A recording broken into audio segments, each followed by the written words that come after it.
De vuelta en Los Defensores, tal y como le dijimos en el intro de este programa, ya está con nosotros nuestro primer invitado, el doctor Hugo Corniel. Doctor, bienvenido a Los Defensores. Muchísimas gracias y encantado y dándote las gracias también por haberme invitado a tu prestigioso programa, que es un toque de queda de los sábados en la tarde. Para nosotros es un placer, Sus doctor. órdenes. Iniciar dándonos su parecer sobre la escogencia de los jueces del Tribunal Constitucional, que esto ha generado un gran debate en la sociedad dominicana. Muchas opiniones a favor, muchas opiniones en contra. Se dice que los políticos tuvieron una influencia preponderante en todo este proceso, la oposición hasta cierto punto irritada. ¿Cuál es su opinión desde el punto de vista jurídico sobre la escogencia y cómo usted valora el perfil y la trayectoria de los jueces escogidos? Ok, mira, lo primero es que la política no puede estar ajena, y más en temas como la escogencia de los jueces que van a dirigir o que van a controlar el aspecto constitucional y los derechos fundamentales de los ciudadanos, tal y como establece nuestra Constitución y la Ley 137-11, que reglamenta el Tribunal Constitucional. Todo miembro de un tribunal constitucional, todo aspirante a juez, no está ajeno de la política. ¿Por qué? Porque cuando usted aspira a un cargo donde usted va a manejar la cosa pública, es muy difícil que un magistrado, que un abogado, que un hombre público no tenga cierta inclinación política, y qué bueno que sea así, o cierta simpatía. Lo que se cuestiona en el nombramiento, en la escogencia de un magistrado que va a administrar justicia y que va a administrar asuntos de Estado, es que pertenezca o que sea miembro o sea que forme parte de la estructura de un partido político. Se ha criticado mucho la escogencia del presidente Napoleón Esteves Lavandier. Los que no conocen el magistrado Esteves Lavandier parece que no tienen ninguna razón para oponerse a que una persona de ese estirpe sea escogida como presidente de un tribunal de esa categoría, de esa magnitud. Ok, estamos claros que ponerse en los pantalones del que salió, de Milton Rey Guevara, es muy difícil. Pero el magistrado Napoleón Esteves Lavandier tiene una trayectoria y tiene una hoja de vida y tiene una hoja de servicio en materia judicial prístina, y nunca se le ha cuestionado que tenga que ver con nada de ninguna acción en contra de la moral ni de la buena costumbre. Y su capacidad como abogado, como magistrado, nunca tampoco ha sido cuestionada. Doctor, lo que se ha cuestionado y he escuchado es que no es un abogado experto en asuntos constitucionales, sino que es un abogado con una dilatada carrera, pero que no es experto en el área, sino que de alguna forma su escogencia viene motivada por el partido de gobierno, por el partido oficialista. ¿Usted entiende que es idóneo que los partidos puedan hacer sus escogencias internas o se debe escoger abogados realmente con el expertise constitucionalista y que puedan realmente aportar en esa dirección? Mira, cuando se trata de un magistrado de esa categoría, enrostrarle que no es experto en asuntos constitucionales es una mezquindad para mí. Porque es una persona que si tú ves su currículum, si tú ves todos los cursos, la maestría y toda la hoja de vida que tiene esa persona, ese juez como magistrado, y tú ves la calidad de los trabajos de él, es una mezquindad enrostrarle eso. Lo que pasa es que cuando se elige un funcionario de esa categoría, siempre va a haber personas que están en contra y va a haber personas que están a favor.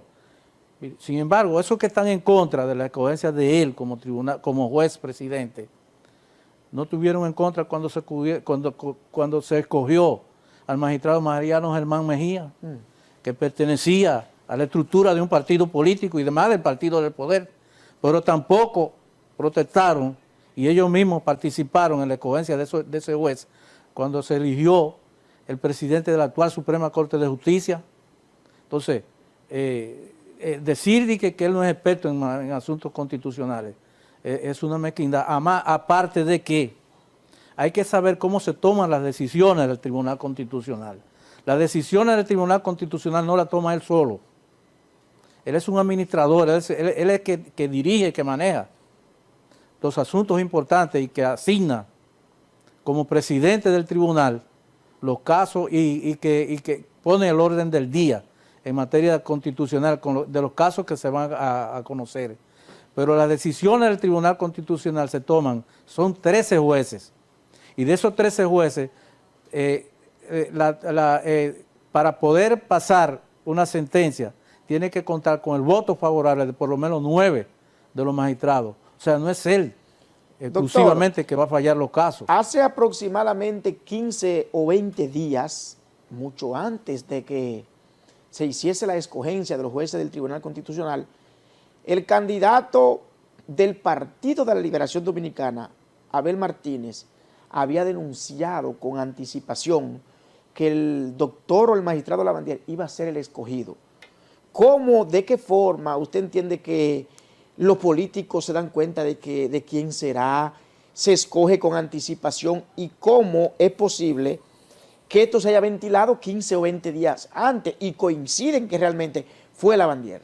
Bueno, él tendrá que explicar a quién se lo oyó, a quién escuchó. ¿Por qué? Porque cuando el Consejo Nacional de la Magistratura escoge un candidato, escoge uno de los que se someten al escrutinio, eso se toma de común acuerdo por mayoría de votos. Parece que era el que tenía mejor hoja de vida de todos los entrevistados. Y si ahora viene la siguiente interrogante, yo no soy abogado, pero uno está en el día a día de los temas políticos y sociales. Doctor, si se tenía previamente consensuado que se iba a escoger, es una opinión muy personal mía, y una pregunta a usted, en el modo de conversar, no necesariamente usted tenga que manejar el dato. Si se tenía la decisión de escoger a Lavandier, ¿por qué poner o por qué llamar a otra persona a que se entrevisten y a que pasen por todo el proceso si ya se tenía la escogencia previamente acordada? Es como poner a su abogado a perder el tiempo, a ponerse como de mojiganga, como se dice en el argot popular. No, pero el hecho de que si se tenía o no se tenía, eso el único que se le ha escuchado sobre eso es Abel Martínez. Pero tenía la información precisa, doctor. Bueno, pero él tiene que decir quién se le informó. ¿O la pegó? ¿Usted cree que fue una patada y lo pegó? Es posible, pero había que cumplir con ese protocolo. Y no solamente cumplir con ese protocolo, sino que si usted tenía esa información y usted lo dijo, usted tiene que decir la fuente. Lo que él no ha dicho es la fuente de dónde le llegó eso. Eso casi nunca se revela, pero bien, doctor. Bueno. Doctor, pero es un hombre público y debiera, porque es una irresponsabilidad de él. Pero es que, doctor, usted nadie revela su fuente si la información se maneja. Usted no puede tirar ese bucapié y entonces no decir de dónde usted escuchó esa información. Bueno, doctor, pero lamentablemente coincidió y tuvo la razón, porque lo dijo con 15 anticipación, y decir eso con 15 días y resulta ser el magistrado Lavandier, entonces eso llama la atención de que se pusieron de relajo, de que se pusieron de mojiganga todos esos jueces que se examinaron, que se prepararon, que dedicaron un tiempo a eso y luego la escogencia fue tal y como dijo Abel Martínez. Sí, pero porque yo creo que esa cara de la moneda debe verse. Pero cuando se corrió al doctor Mariano Germán, muy buen abogado, y hizo un buen desempeño, y cuando se cogió el actual presidente de la Suprema Corte de Justicia, ellos no protestaron. Ahora, ¿cuál es el reto de él? Hacer un buen papel, porque él tiene el ejemplo del magistrado saliente. Totalmente de acuerdo, ahí coincido totalmente. Ese es el reto de él. Coincido totalmente con usted ahí. Y lo va a hacer. Yo entiendo, yo confío que lo va a hacer. Doctor, en otros temas, el tema o el caso de Jan Alain se ha batido tanto en la sociedad que yo creo, una opinión quizás, poquito personal, tal y como dije ahorita, que se ha victimizado a Abel de alguna forma. ¿Cómo usted evalúa el tratamiento, todo el proceso que se ha llevado y cuál es su opinión como jurista con relación al caso Yanalay? Bueno, mira, muchos abogados y políticos dicen que eso es una retaliación de este gobierno que se ha ensañado en su contra por la actitud tomada por él en relación a la entrevista en el Consejo de la Magistratura de la magistrada Miriam Germán. Yo no conozco a fondo ese expediente, yo solamente conozco lo que se ha expresado, porque yo no soy abogado ni de él, ni tampoco soy abogado del Estado, ni tampoco soy Ministerio Público. Yo no conozco mucho de un expediente, pero lo que yo he visto, creo que hay mérito y hay prueba que quien tiene que destruir es él. Porque aunque nosotros estamos en un sistema judicial de acusatorio, el magistrado o la magistrada procuradora fiscal que lleva el caso, Jenny Berenice Reynoso y el magistrado el acompañante Camacho, ellos tienen su expediente y esa prueba que ellos dicen que son irrefutables, son pruebas digitales, pruebas científicas, pruebas documentales, pruebas testimoniales. Entonces, ahora, ellos tienen su expediente, ellos armaron su expediente y su acusación. Él es que tiene que ahora defenderse y probar, más allá de toda duda razonable, que lo que ellos tienen como acusación no es lo que ellos dicen. Y la acción de los Estados Unidos en prácticamente cancelarle la visa a Abel y a toda su familia, ¿cómo usted lo evalúa? ¿Es legal eso, que se le cancele la visa a los familiares, a los niños, incluyendo menores de edad? Mira, el hecho de que ellos le hayan cancelado la visa a él y a su familia es un asunto potestad del gobierno de los Estados Unidos. Cada gobierno admite en su tierra, en su país, las personas que ellos entienden que califican para estar dentro del territorio de su país. El hecho de que ellos le hayan cancelado la visa a él, a sus hijos y a su esposa, eso no significa que en el juicio que se le está conociendo a él sea una presunción de culpabilidad, porque para eso hay una acusación que según el Ministerio Público está fundamentada en documentos fehacientes, documentos científicos, documentos que prueban más allá de toda duda razonable que él es culpable de lo que se le acusa. Ahora, el hecho de que le hayan cancelado esa visa, eso no tiene que ver, no tiene que ver absolutamente nada con si lo que se le está acusando a él tiene mérito o no tiene mérito. Doctor, es una facultad de cada gobierno. Antes de entrar en el tema laboral, que me gustaría tratarlo con usted, porque yo creo que la República Dominicana está pasando por uno de sus momentos, no difícil, pero en un proceso de cambio por el auge y el aumento del empleo informal o de la mano de obra informal, el tema de esa migración exacerbada de Haití hacia acá, que cada día hay menos dominicanos haciendo el oficio de la construcción, del taxi y demás temas relacionados. A mí me gustaría brevemente que usted me diga si usted había vivido en otra etapa de su carrera profesional un proceso tan traumático y tan frustrante como lo que acaba de pasar en el Colegio de Abogados. ¿Usted había vivido otro proceso así tan controversial, con tanto pleito, una bajeza de marca mayor, por no decir otra cosa? Mira, dice un dicho jurídico, decían la persona de a pie, entre abogados te vea. Entre abogados te vea. Tú sabes que nosotros los abogados nos caracterizamos muchas veces por complicarlo todo. Esas elecciones que se celebraron, incluso yo fui y voté. Voté por un deber, porque así como yo voto en las elecciones, porque a mí nadie me impone ningún candidato, yo fui y voté, cumplí con mi deber de votar. Ahora, que la Comisión Electoral haya hecho bien o mal, en elegir y o en el desempeño del conteo de las votaciones, o de acreditarle la votación de un candidato a otro y decir que un candidato se alió o no se alió, o que la alianza no fue o fue legal, eso se va a determinar en un tribunal. ¿Y Yo creo que usted, ellos apoderaron un qué tribunal. opina? ¿Ganó Pontentini o a Joan le hicieron fraude? Bueno, si tú cuentas los votos que sacó el candidato del PRM, porque decimos el PRM, el candidato Joel López, Ajá.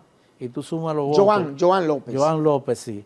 Y tú sumas los votos que sacó Potentini, tú sumas y restas, y se determinó que el candidato de Joel López sacó mucho más votos que el candidato, pero al sumársele los votos de Diego García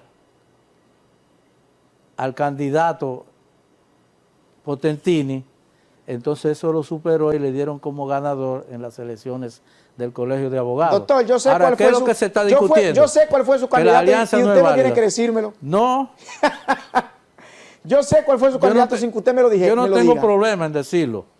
Yo no tengo problema en decirlo. Mire, doctor. Joel López. Ha resultado interesante conversar con usted, Sí. pero en estos minutos que nos quedan, se nos ha ido el tiempo volando. Yo me he quedado realmente fascinado. En estos minutos que nos quedan, me gustaría hablar con usted sobre el tema laboral en República Dominicana.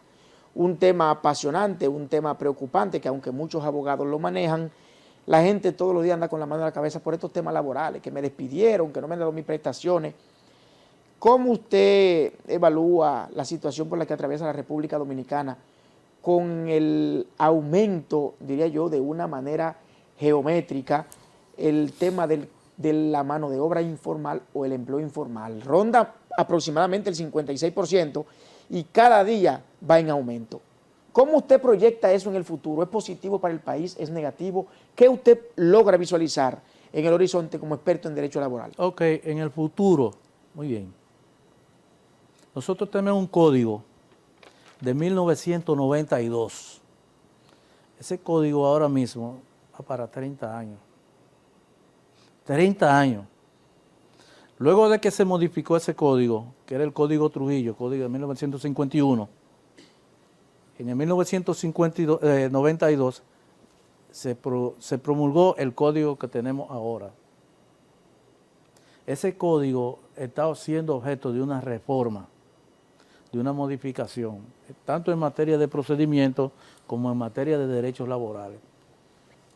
El hecho de ese empleo informal que tuve, muchos de los empresarios y muchos de nosotros, los tratadistas de derecho del trabajo, lo atribuimos en relación a la carga laboral que tienen los empleadores. Y bajo salario. Bajo salario y la carga laboral que tienen los empleadores, porque si tú a una empresa pequeña la pones a pagar factura de luz cara, seguridad social a favor de los trabajadores que tú tengas, vacaciones, salario de Navidad, impuestos caros,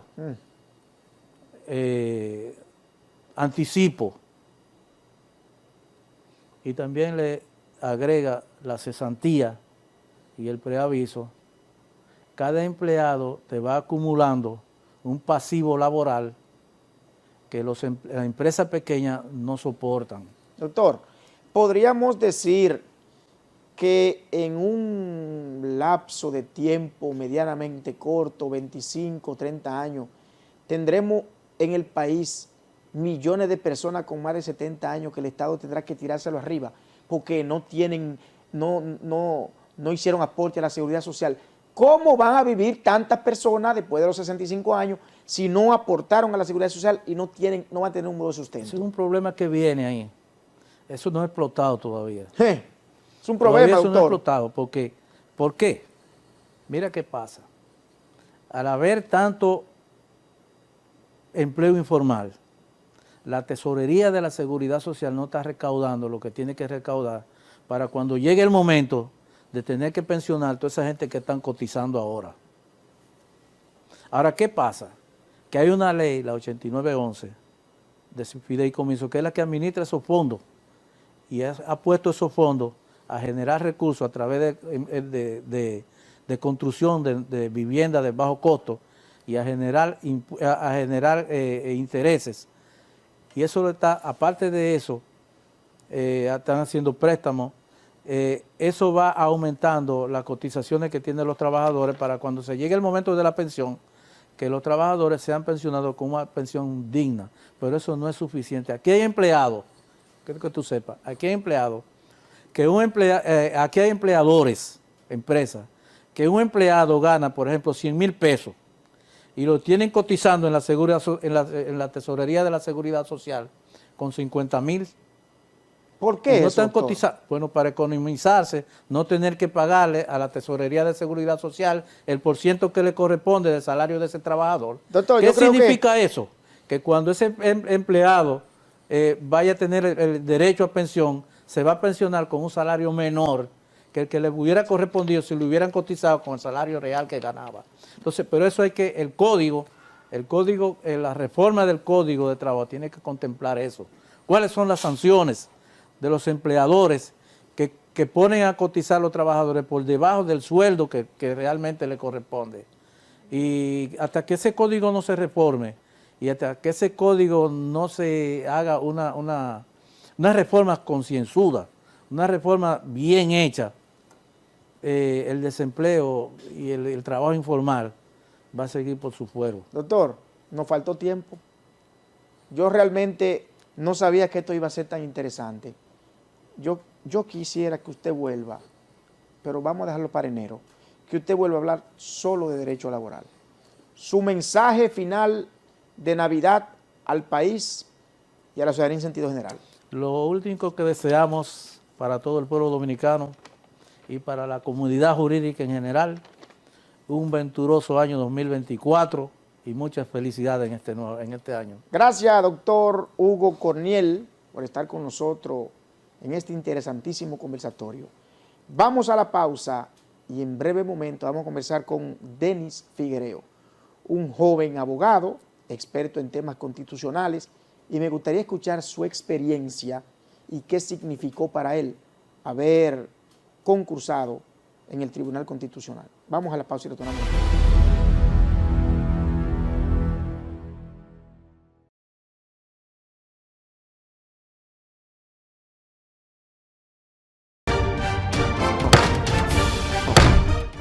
Esta semana, la Cámara de Diputados realizó un exuberante trabajo que incluyó 2 sesiones del Pleno, en las que aprobó en única lectura el contrato de concesión renovado y reformado entre el Estado Dominicano y Aerodón. De igual forma, realizó más de 10 reuniones de comisiones, de las cuales una bicameral estudió el proyecto de ley de presupuesto general del Estado para el año 2024. Asimismo, distintas personalidades influyentes de la sociedad fueron recibidas por el presidente del órgano legislativo, Alfredo Pacheco, para socializar proyectos que serán de beneficio para el país. También organizó un acto en el que una significativa matrícula de diputados y técnicos de la institución se graduaron del Máster de Derecho Constitucional y Derecho Público. La actividad estuvo encabezada por Alfredo Pacheco y el coordinador académico de la Universidad Castilla-La Mancha de España, Marcos Mazó. Al recibir el diploma, que constó con 11 módulos, Pacheco resaltó que el resultado de estas maestrías ya se está reflejando en una mejoría de la calidad de las leyes que salen de este órgano legislativo. Cámara de Diputados de la República Dominicana. Juanchi, dime a ver. Oh, tranquilo, aquí en lo mío, organizando la bodega. Mira todo lo que me llegó. Epa, pero bien ahí. ¿Y tú qué? Cuéntame de ti. Aquí contenta. Acabo de ir con mi cédula a empadronarme. ¿Empadró qué? ¿Y qué es eso? Mira, hombre, eso es que te inscriben para votar por tus candidatos de RD, pero desde el exterior, como si tú fueras a votar allá, pero viviendo aquí. Porque, ajá, uno vive aquí, pero el corazón lo tiene allá. ¡Sabroso! Pues llévame contigo que yo no me voy a quedar fuera. Vamos. Julia, busca tu cédula que vamos allí a empadronarnos. Empadrónate por la patria que llevas dentro. Junta Central Electoral. Garantía de identidad y democracia. La fuerza del pueblo se consolida y sigue creciendo. Sé parte de la organización y el triunfo electoral de nuestro partido con tu colaboración en nuestra campaña electoral. Participa en esta gran rifa por fondos de fin de año y tienes la oportunidad de ganarte uno de estos grandes premios. Primer premio, 2 millones de pesos. Segundo premio, una Jeepeta Toyota Rush del año. Tercer premio, 1 millón de pesos. Cuarto premio, una MacBook Air 2023 de 1 terabyte. Quinto premio, un iPhone 15 Pro Max de 1 terabyte. Sexto premio, una MacBook Air 2023 de 1 terabyte. Séptimo premio, un iPhone 15 Pro Max de 1 terabyte. Con tu contribución de solo 500 pesos, ya estás participando en esta rifa que se realizará el lunes 18 de diciembre de 12 a 4 de la tarde en el programa de Extremo a Extremo por Digital 15. No te quedes fuera y procura tu boleto con los dirigentes de tu sector o en nuestros locales. Con la fuerza del pueblo, venceremos.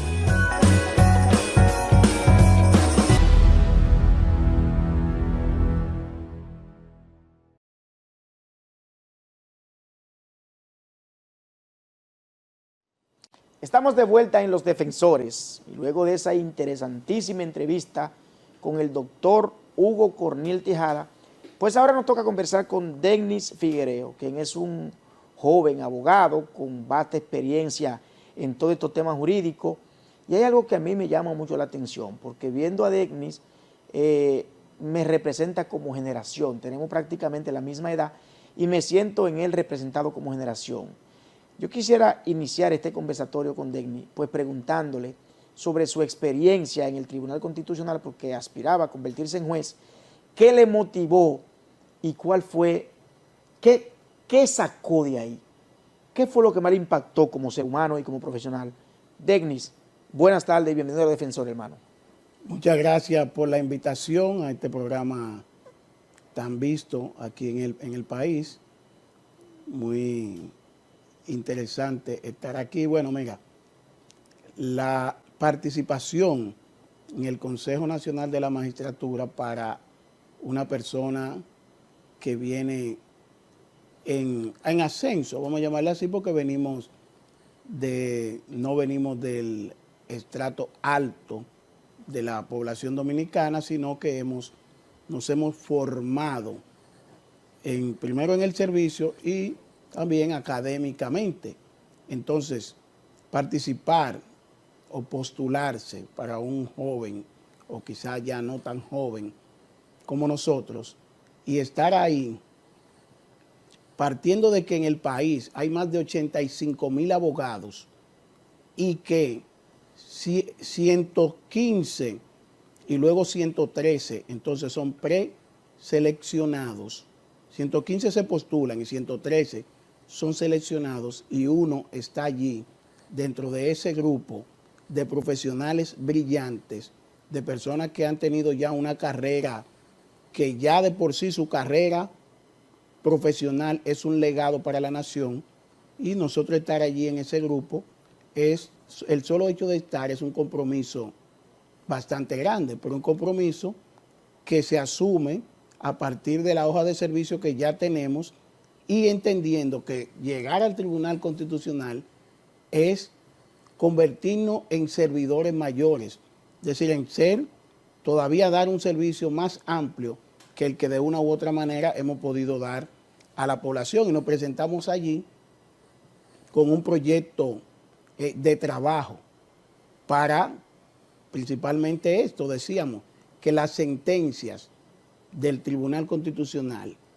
se cumplan. No es posible que tengamos el tribunal más alto, que diga la propia Constitución y su ley orgánica que las sentencias del Tribunal Constitucional son vinculantes, y que entonces a cualquier funcionario se le notifique una decisión del TC y diga, esta la cumplo, esta no. Es lo contrario, debe cumplirse de inmediato, como decimos en términos de habeas corpus, de amparo, habeas data, solamente incluso sobre minuta, con la presentación del escrito que hace el secretario del tribunal. Con esa minuta debería cumplirse la sentencia. Ese es el proyecto que presentamos al tribunal y esperamos que con esta nueva composición, que también fueron seleccionadas personas de nuestra generación, real efectivamente se cumpla. ¿Cuál fue la experiencia que te quedó? ¿Qué aprendiste de todo ese proceso? Mira, como te decía al principio, nosotros venimos ya con una trayectoria y hemos estado ya en diversos escenarios. Claro, no en el escenario, como decíamos, y que se sabe que es el más importante de la nación dominicana porque están allí representados todos los poderes del Estado. Está el poder legislativo, el poder ejecutivo, el poder judicial. Entonces, todos los que garantizan la eficacia de la Constitución Dominicana, que nosotros le llamamos nuestra declaración de principios, que es lo que hemos sido en el pasado, lo que somos hoy día, que es el presente, y lo que queremos ser en el futuro. Esa Constitución está representada allí, es una experiencia muy significativa y a la vez es un compromiso a primero continuar la formación y segundo a entender que el aporte como ciudadano se puede hacer independientemente que estemos o no en cualquier curul o puesto de raigambre social que queramos trabajar. ¿Cómo tú valoras la escogencia? ¿Se escogieron los mejores? ¿Se escogieron los más capacitados? ¿O de alguna forma intervino la política o cualquier otro tipo de incidencia externa, empresarial o de cualquier otra índole?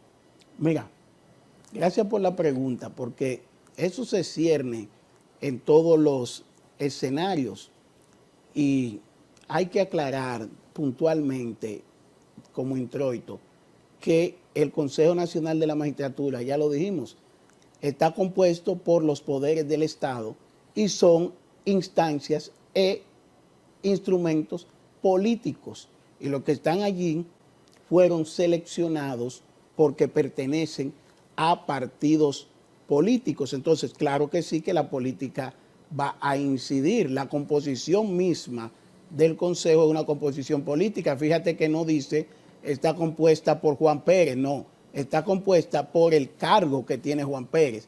Y cada uno de los 9 integrantes, masculinos o femeninos, está allí no motu propio, no por su persona, sino por el cargo que representa. En un momento están, esos que están ahora, más adelante estarán otros, pero anteriormente hubo diferentes personas. Con la experiencia que viviste, ¿te atreverías a presentarte en un futuro para formar parte de ese tribunal? Las circunstancias de la vida y del destino solo se saben en el momento que lleguen, pero si tú me preguntas sí o no, una pregunta cerrada, yo te diría que sí. ¿Por qué no? Ok.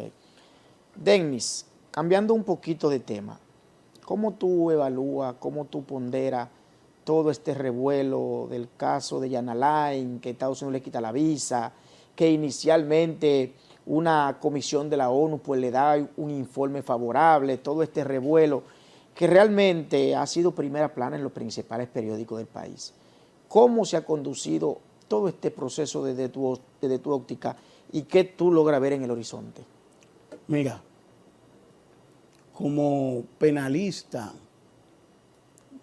aunque seamos de juventud mediana, ya tenemos una larga data en esto de las leyes penales, incluso fuimos parte de esos ciudadanos y ciudadanas, testigos de excepción y actores con una mediana o gran participación en la implementación del que todavía hoy se le llama nuevo Código Procesal Penal, que ya no está nuevo, porque tiene 20 años.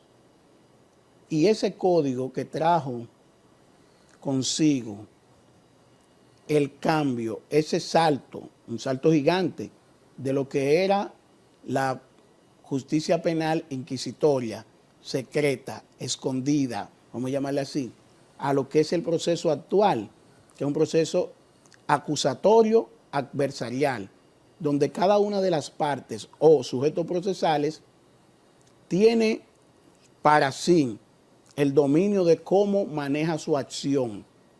Entonces, eso es lo que ha pasado en ese caso. Un proceso que tiene componentes, nueva vez surge ese tema, componentes políticos. ¿Por qué? Bueno, porque son actores políticos los que están siendo encausados. Entonces tú dices que eso ha sido un caso, se ha politizado. Un momentito. Un actor político, por eso tiene componentes políticos. El actor, el sujeto procesal llamado imputado, en ese caso particular que usted señala, viene de la política. Aunque no esté siendo perseguido políticamente, sí el caso tiene componentes políticos porque el primer perseguido es un político. Entonces, al tener ese componente, ese elemento como base fundamental, es un proceso que viene él solo mediatizado. Entonces, cada una de las partes, como el proceso está mediatizado, pretende, si usted me pregunta a mí como penalista, yo digo pretende, simplemente aprovechar esa pseudo publicidad que trae el proceso, esa mediatización, y entonces pretenden cada una de las partes, ambas partes, ganar el caso primero en los medios de comunicación con la percepción, para luego entonces que eso permee los tribunales. Entonces, lo que usted decía que hizo ese análisis de ese organismo internacional, usted se fija que quién lo publicitó, quién hizo que se haga, como se llama ahora en esta era de las redes sociales, que se viralizara. Fue la parte que le convenía. Entonces, ¿quién hizo que se viralizara lo del asunto de la negativa de la visa? La otra parte que entiende que le conviene. Entonces, totalmente de acuerdo contigo en ese planteamiento. Aclaro un punto en ese sentido. Mire, la concesión de un visado es una facultad y prerrogativa de lo que son las relaciones internacionales, dentro del marco y del entorno de las relaciones internacionales, que entra ahí la migración de cada nación. Entonces, es una prerrogativa, en este caso de Estados Unidos, decidir quién entra y quién no a su nación, sin importar sexo, color, género, edad. Decide esa nación quién entra, como decide República Dominicana. Y le digo más, aquí en República Dominicana, que mucha gente no lo sabe, en Estados Unidos y en cualquier nación del mundo, usted va entrando con un visado y el oficial que le recibe tiene la potestad del Estado. En Estados Unidos pasa y pasa aquí en República Dominicana. ¿Cómo usted se llama? Juan de los Palotes. Mire, Juan de los Palotes, usted no puede entrar aquí a República Dominicana. Por tal o cual cosa. Estados Unidos, Juan de los Palotes, usted no puede entrar aquí a Estados Unidos. Allá. Imagínate entonces anunciárselo antes de entrar también. Es una facultad de la nación. ¿Cómo tú evalúas esa resolución de la Junta Central Electoral que permitirá a los presos preventivos ejercer el sufragio en el año 2024, ejercer el voto? ¿Qué te parece esa medida de la Junta? Mira, es que los presos preventivos no tienen ningún derecho suspendido más que el derecho al libre tránsito por estar en prisión preventiva. Sin embargo, al no ser condenados, todavía gozan de todos sus derechos civiles y políticos. Entonces, es un esfuerzo interesante e incluso pudiera verse que entra dentro del marco de la ley 113-21, que fue la que modificó la antigua del régimen penitenciario, de esa progresividad y de que, bueno, esos ciudadanos que están presos no se sientan fuera de la sociedad, sino que se sientan integrados y se sientan parte. Al permitirles ejercer ese derecho que no lo han perdido, puede ser que esos que han estado allí por delinquir entiendan que ese no es el camino y se recuperen esos ciudadanos. Denis, antes de despedir esta interesantísima entrevista, me gustaría saber tu opinión sobre por qué un preso penitenciario en la República Dominicana, y oriéntame tú al respecto, dura tanto tiempo en esa condición de preventivo. 6 meses, 7 meses, 8 meses. ¿Qué conlleva eso en República Dominicana? Mira, hay una multiplicidad de factores que hacen que los procesos se ralenticen o sean lentos. Por ejemplo, te puedo mencionar falta de traslado del imputado, te puedo mencionar falta de jueces en el tribunal, y entonces te puedo también decir que por el gran cúmulo de expedientes, entonces cada vez que se fija una causa, la próxima será dentro de 2 o 3 meses. Significa que una persona que esté detenida y tenga 2 meses en prisión y su causa se reenvía por cualquiera de los motivos indicados u otro más particular, se reenviaría por 2 o 3 meses, y si tiene 3 reenvíos, entonces ahí ya transcurre fácilmente un año. Según tu experiencia, ¿cuál es el mayor tiempo que tú has visto a un preso preventivo? Yo he visto presos preventivos hasta de 24 meses.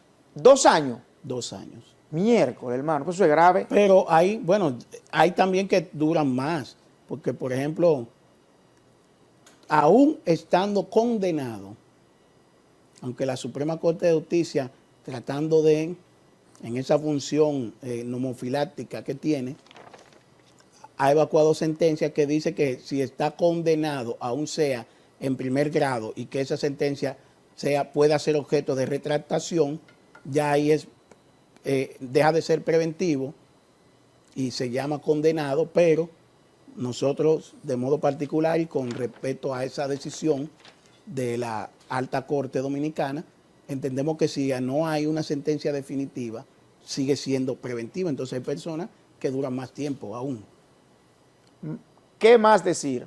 Para mí ha sido, hermano, realmente interesante haber conversado contigo. Necesito más tiempo para conversar contigo de estos temas, pero tú sabes que en televisión el tiempo es fatal. Y tengo un DJC por ahí que me está haciendo señas. Tu mensaje final de Navidad, y con esto despedimos este interesantísimo conversatorio. A toda la comunidad jurídica de la nación dominicana y al país en general, exhortarle que estas fechas, que es el nacimiento del niño Dios, que el mismo renazca en sus corazones y que eso mismo le haga conceder un año 2024 venturoso y con miras a que cumplan todas sus metas y objetivos. Muchas bendiciones. Gracias, Decni Figuereo, y a ustedes no se muevan de sus asientos, continúen con la interesantísima sección del jefe de este espacio, don Nelson Gómez, en Hablemos de Marketing.